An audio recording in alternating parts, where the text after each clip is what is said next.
Major funding for KPBS Evening Edition has been made possible in part by Anderson Plumbing, Heating and Air, proud to support the mission of KPBS and privileged to serve San Diego clients. Anderson Plumbing, Heating and Air, helping homeowners maintain drain, heating, and cooling systems since 1978. And by the Conrad Prebys Foundation, Darlene Marco Shiley, and by the following.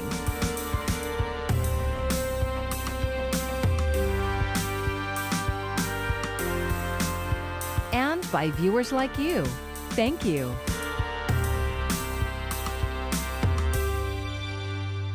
Good evening. It's Thursday, May 27th. Thanks for joining us. I'm Maya Trabulsi. With time ticking down until California fully reopens, state officials are encouraging vaccinations with cash. KPBS reporter Matt Hoffman says everyone who has been vaccinated has a shot at getting a $1.5 million check.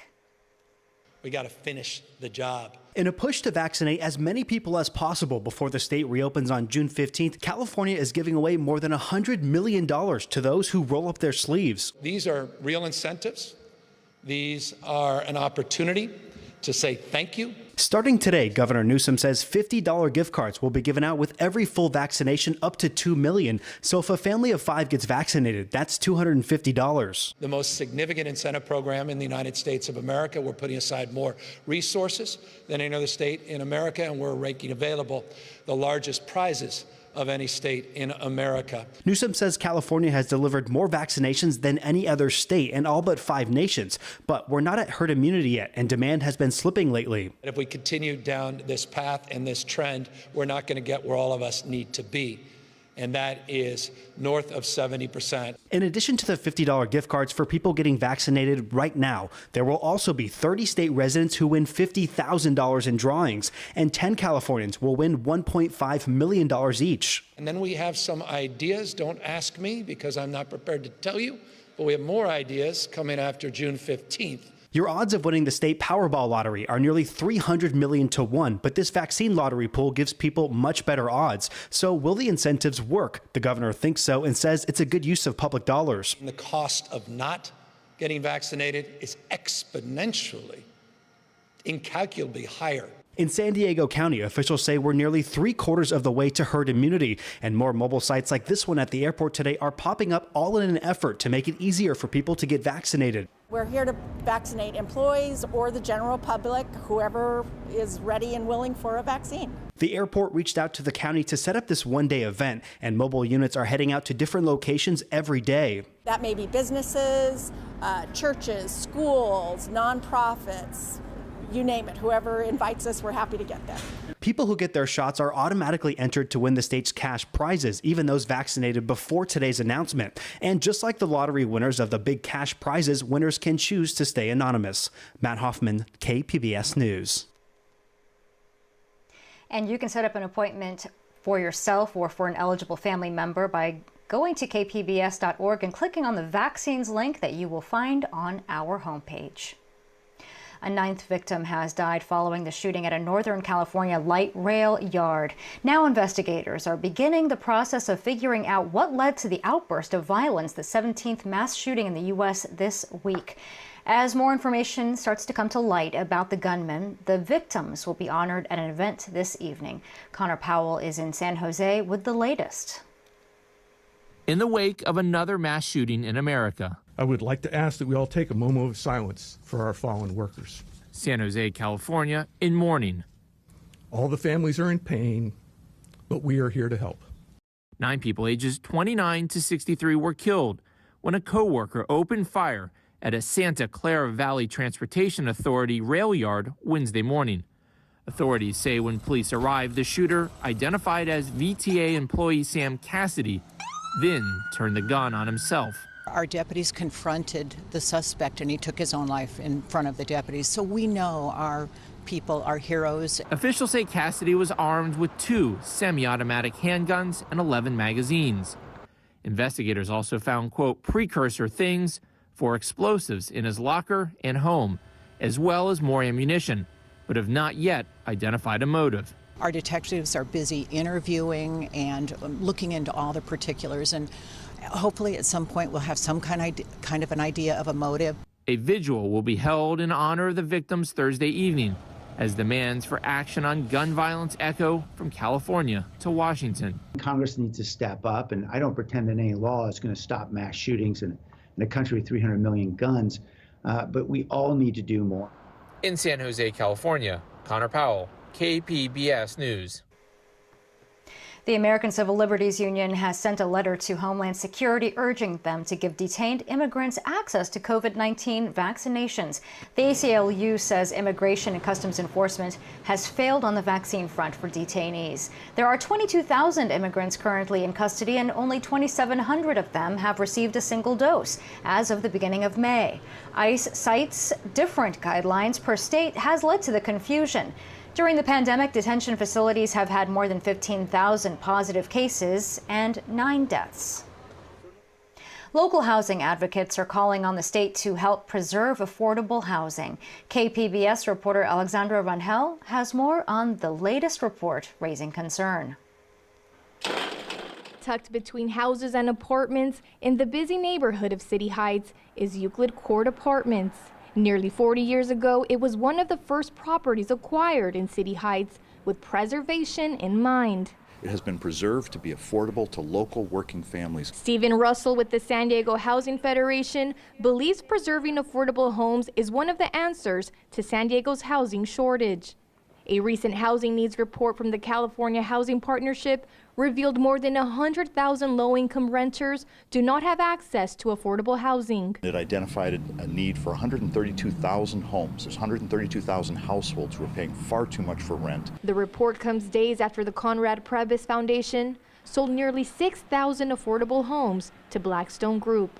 Russell says if history repeats itself with previous purchases from the group, more than likely those 6,000 units will be upgraded, which then leads to an increase in rent. We would like to see them reinvest in the very communities that they just disinvested from. We'd like to see them put forward resources to help these families stay in place. The Housing Federation is hoping state leaders will help with the housing crisis the county is facing. We're also asking for out of the state budget $500 million fund for acquisition and preservation of existing affordable housing. Laura Furnia with the City Heights Community Development Corporation says even with the eviction moratorium in place, she's still seen families who can't afford rent evicted from their home. A huge problem is that the tenants don't know their rights. Furnia says the City Heights CDC has developed an eviction prevention program. We have weekly workshops about tenant rights so they can learn about what is their right when they get a harassment from a landlord or notice from the landlord or something they don't understand. She says those interested in the program can visit housinghelpsd.org. Alexandra Rangel, KPBS News. San Diego County officials are hoping to bring more transit centers to neighborhoods near the border, all the way up to North County. SANDAG's proposed 2021 regional plan is a blueprint of what the transit system would look like in 2050. It includes light rail, expanding sidewalks and bicycle lanes, as well as managed lanes on our freeways. Those are lanes that would have restrictions or require tolls. One idea is a road charge for drivers on the freeway, but it's not clear yet how exactly it would be implemented. As we look at the gas tax dwindling returns, as we see more vehicles shifting from gas power to electric power, we need to find a way to make sure that people who are driving Teslas and other vehicles like that are paying their fair share. Mayor Todd Gloria adds this may be a way to make it fair for everyone, saying the more you drive, the more you fund the system. The SANDAG Board of Directors will hear the proposed regional plan tomorrow. Senate Republicans are countering President Biden's infrastructure plan with one that costs less than half as much as his original proposal. The $928 billion plan reportedly includes $506 billion for roads and bridges and $98 billion for public transit. Republicans want to use unspent COVID relief dollars to help pay for it, while the Biden administration wants to fund it by raising the corporate tax rate. The Memorial Day weekend is almost here. The unofficial start of summer is expected to draw hundreds of thousands of people to San Diego County beaches. KPBS reporter John Carroll says San Diego police and lifeguards will be out in force as well. Mission Beach on the eve of Memorial Day weekend, a scene of relative calm before the storm. We're expecting large crowds to come out and enjoy beautiful weather, the beautiful beaches. What a difference a year makes, especially when the year in between Memorial Day 2020 and 2021 was marked by the worst pandemic of our lifetime. Last Memorial Day weekend, these parking lots were closed, access to the beach limited. But more and more people are getting vaccinated every day. COVID is fading. So pent-up demand to experience the natural beauty of our beaches is going to mean packed beaches over this holiday weekend. Well, we have increased our staffing considerably. We've brought police officers from throughout the city to come out here and work our beaches. But Wall says police simply want everyone to have a good, safe time. He says that starts by getting here nice and early. But getting here early means more than finding a primo place on the sand. You won't even see the beach if you can't find a place to park, and these lots will fill up very early. These parking lots are only so big. Once they're full, there's no more parking. So bring your patience. Other things to keep in mind: no drinking alcohol or smoking on San Diego beaches. If you're going to build a fire, it has to be in one of the fire pits. And whatever you bring in, either dispose of properly or take it with you. And if you or your family plan on going into the water, be aware of conditions.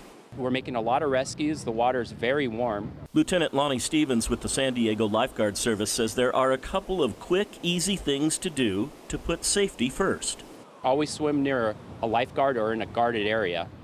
Check in with the lifeguards when you get here. We'll give you those best areas to swim. If you're going to drive a motorized boat and you're under 40, you need to have a boating card. Info on how to find one is at CaliforniaBoaterCard.com. And of course, no drinking while driving a boat. It's really all about shared responsibility, everyone doing their part to make the unofficial start of summer 2021 a moment to enjoy some great times at the beach, to make memories that will last a lifetime. John Carroll, KPBS News. It looks like outdoor dining is here to stay in San Diego. What started as a lifeline for restaurants during the pandemic has become a popular feature of city living. And these hot new dining spots used to be parking spots. KPBS Metro reporter Andrew Bowen takes a look at how COVID-19 has added another layer to the long-running argument over how parking should be prioritized. So this was a parking space prior to the pandemic. A lot of our employees parked here. Tammy Peel walks me through the patio dining space at her North Park restaurant, One Door North. Once we closed, indoor dining, we decided to make this an outdoor space for people to enjoy, and we could continue to be open. This lot used to provide 12 parking spaces for employees' cars. Now it can accommodate up to 80 paying customers. Peel also put tables and chairs on 4 street parking spaces. She says without converting parking to dining space, she likely would have gone out of business. And we really wanted to do everything that we could to keep our employees employed, and this allowed us to limp along so that we could continue our business, as things began to open up even more. Parking is a sensitive subject in North Park. In 2019, the city proposed removing street parking to create protected bike lanes. A group called Save 30th Street Parking sued the city to stop the project. A judge allowed it to proceed anyway, but the controversy underscores how passionate some San Diegans are about parking. Before the pandemic, Peel says employees would complain about trouble finding a parking spot. But now, even with less parking available, I don't think I've heard about a parking complaint since we've reopened and everybody has been back to working consistently. Over the years, businesses and residents have fought hard for parking in virtually every San Diego neighborhood. But when the city council voted to extend outdoor dining permits last week, no one called into the meeting to ask for their parking spaces back. There is kind of this misconception that, if parking in front of my store, if I don't have that space, I'm going to be losing business. Michael Trimble is executive director of the Gaslamp Quarter Association. For the past year, the city has been closing Fifth Avenue to cars in the afternoons and evenings. Trimble says rather than creating problems, the change has solved them. It's more walkable, there's no double parking, and the police and fire departments can get to emergencies faster. The loss of parking really has not been a real issue because there is almost thousands of spots, like close to 3,000 spots within walking distance of the gas lamp quarter. The Gas Lamp Quarter Association has been planning for a fully pedestrianized Fifth Avenue promenade for years. Originally, city officials thought it would cost $40 million and take up to 8 years to get done. But once again, COVID-19 forced them to think differently. Everyone got the outdoor dining. They got the exposure to eat on the street. We got to close the street and show them that it really does work and that the public wants it. And really, it sped up the project, I would say, by at least 5 years. But while the city works to reclaim the gas lamp quarter for pedestrians, some fear other neighborhoods will be left behind. Everything is wood. We smoke everything with our oak, and this is a brisket that we're cooking. Carlos Stantz is the owner of Bow-Legged Barbecue in the Mount Hope neighborhood. He also turned his back parking lot into a dining space, and it's been a huge success. This kind of goes with the barbecue flavor in the backyard, and we wanted to have an experience so when you're outside, you hear the good music and have a good atmosphere for eating your food. Still, this part of Market Street isn't pedestrian friendly. Cars go too fast, and there aren't enough trees or crosswalks. Stantz came up with his own resources to keep his business afloat during the pandemic, but he'd love to see the city invest in Mount Hope like it has in North Park and the Gas Lamp. We're paying our sales taxes, we're paying our payroll taxes, we're putting young people to work. So I think it's important for us for the longevity to have that kind of support. It would be welcome. Most restaurants have had their outdoor dining permits extended to July 2022. In the meantime, the city is working to make the program permanent. Andrew Bowen, KPBS News. A big day at Legoland as the theme park officially opened its largest attraction yet, the Lego Movie World. The new addition will surely help spark visitors, especially as the summer season gets in full swing. And as KPBS reporter Melissa May shows us, that means more jobs and a boost to the area economy. 400 people were on hand for the opening of Legoland's blockbuster-worthy addition. Everything is awesome, especially for Carlsbad tourism, now that the Legoland California Resort has officially reopened. Guests can now enjoy the newest and largest park addition in Legoland history. Welcome to the Lego Movie World. We're bringing the movie theater to the theme park. Legoland California Resort President Kurt Stocks is proud of the new world. This is a world, so Lego Movie World, it's a fully immersive experience. So from the time you walk in to the time you walk out, you'll feel as though you're part of sort of the movie set itself. We've got 6 brand new rides and attractions here, which is really cool. But I have to say, my personal favorite is Emmett's Flying Adventure. Masters of Flight! This action-packed suspended ride makes you feel like you're flying alongside some familiar Lego Movie characters. The Lego Movie World took 2 years to build, and even through the pandemic, helped the Carlsbad economy. This land itself, from construction through to operation, it's hundreds of jobs that we've created and hopefully given back to the Carlsbad community. Throughout the pandemic, the park was shut down to guests and employees. It was extremely difficult. We were closed for 13 months. Which was really tough. We had close to 1,200 staff on furlough for almost all of that time. Stocks is cautiously optimistic. It's a good sign that things are continuing to improve. I think with restrictions easing on the 15th of June, we're going to expect a really, really good summer. For now, there are still some restrictions. Masks are still required, and so are reservations. And out-of-state visitors will have to show proof of vaccination. Melissa May, KPBS News. Disneyland is opening up in June to people who live outside of California. The park reopened to local residents on April 30th. Out-of-state visitors can now book reservations for June 15th and beyond. California leaders are asking people to be fully vaccinated or have a negative COVID test before going to theme parks. All Disney guests are required to wear a mask while visiting. Gas prices are hitting their highest mark in 7 years heading into Memorial Day weekend. And as Steve Nannis reports, it comes as 34 million Americans are planning to drive for a holiday getaway. If you're one of the 34 million people expected to hit the road this Memorial Day weekend, pack your patience and more gas money. We're expecting these higher gas prices to be unfortunately sticking around. If you're heading to areas of the southeast, you may still encounter some outages. Drivers in the southeast are still dealing with gas shortages, while motorists across the country are likely in for a gasoline price shock at the pump. Gas Buddy reporting gas prices hitting the highest in 7 years ahead of this holiday weekend. On Wednesday, Gas Buddy reporting the national average price for a regular gallon of gas was $3.04. It's the first $3 Memorial Day weekend since 2014, but keeping in mind it's only about 6 cents higher than just 3 years ago. Massive demand is driving the increase, but also the lingering supply chain issues caused by the Colonial Pipeline outage that ran hundreds of gas stations dry.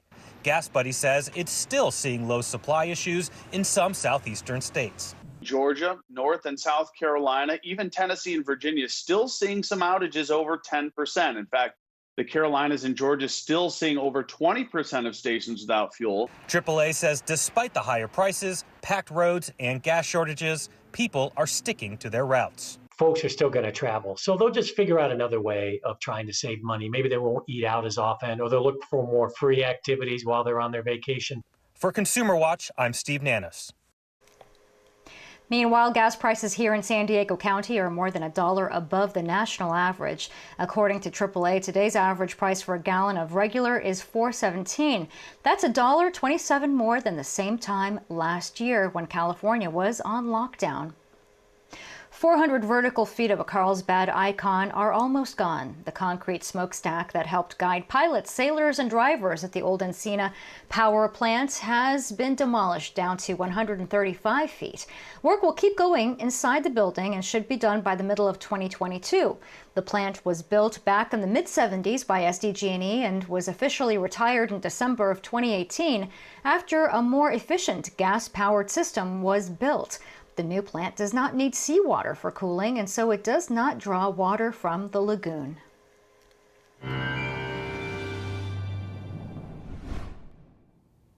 We are going to be keeping a lot of the same typical weather that we so often find this time of year in for the next few days, which means, yes, our morning may gray, leading into some more afternoon sunshine, pretty seasonable temperatures, and no surprise here, we're talking a dry pattern remaining. Here it is throughout our region. Tonight, 60, the low in San Diego. Oceanside coming in at 55. Head into Mount Laguna, we're in the upper 50s. Chula Vista, 57 for your low. Futurecast shows again made gray. It's here, hanging right towards the coast. Some of our inland locations too.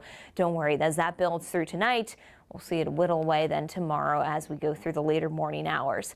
Tomorrow, sunny, warm, dry. There's a bit of activity farther towards the north with the polar jet, but that's not going to be in our area, which means we're in a pretty quiet pattern as we head through the end of the work week and into the start of the holiday weekend. 68, the high tomorrow. Mount Laguna will hit 69 in San Diego, and Escondido, upper 70s for you and looking bright and beautiful. Your Saturday, warm, dry, again, feeling like we should this time of year with the coastal clouds fading away. So weekend, not too bad. Upper 60s, lower 70s for the coast. Sunshine eventually comes out through the afternoon. Inland locations is more like the mid-70s for the weekend, which, again, very comfortable air mass, so no complaints. We will have a few extra clouds on Friday, too, breaking away into the afternoon hours. Mountain locations cruising through the 60s. Upper 60s will be the climb into the end of the holiday weekend and next work week. Will probably trend a little bit warmer, but not a significant change. And for the deserts, somewhere in the mid to upper 90s or right around that triple-digit mark is where we'll be. For KPBS News, I'm meteorologist Melissa Constanzer. New developments in the effort to solve the mystery of COVID-19's origins. President Biden and lawmakers are looking for answers. Mary Maloney has a closer look. Despite getting closer to controlling COVID-19 in the U.S., the country is far from reaching a conclusion on the origin of the virus. We really need to understand what happened. It's important for preventing the next pandemic. Now, President Biden and Congress are taking action. On Wednesday, Biden directing the U.S. intelligence community to redouble its efforts to solve that puzzle. Biden says he wants the agencies to report back to him in 90 days. Right now, there are two possible scenarios. Did the virus pass from an infected animal to a human, or was it the result of a lab accident? Biden's push comes after a U.S. intelligence report found several researchers at a lab in Wuhan, China, became sick and had to be hospitalized in November 2019. And critically, to understand when the Chinese government knew what they knew. Because if, in fact, there was a cover-up for some period of time, that was really critical time that the rest of the world could have used in order to prepare. For its part, China says the U.S. does not care about facts and truth at all and is merely shifting the blame. On Capitol Hill, the Senate passed a bill requiring U.S. intelligence agencies declassify information on the origins of COVID-19. But finding answers will be hard. We need to get to the bottom of this, and we need a completely transparent process from China. We need the WHO to assist in that matter. We don't feel like we have that now. For today's Health Minute, I'm Mary Maloney. And here's another look at today's top story. California is giving away over $116 million in prize money to encourage people to get vaccinated. 10 people will win $1.5 million each on June 15th, the same day that the state reopens. Another 30 people will win $50,000 each starting on June 4th. The next 2 million people to get shots will each get a $50 gift card. If you've already gotten your shots, guess what? You're entered. And you can find tonight's stories on our website, kpbs.org. Thank you for joining us. I'm Maya Trabulsi. Hope you have a great evening. Major funding for KPBS Evening Edition has been made possible in part by Anderson Plumbing, Heating and Air, proud to support the mission of KPBS and privileged to serve San Diego clients. Anderson Plumbing, Heating and Air, helping homeowners maintain drain, heating, and cooling systems since 1978. And by the Conrad Prebys Foundation, Darlene Marco Shiley. And by the following.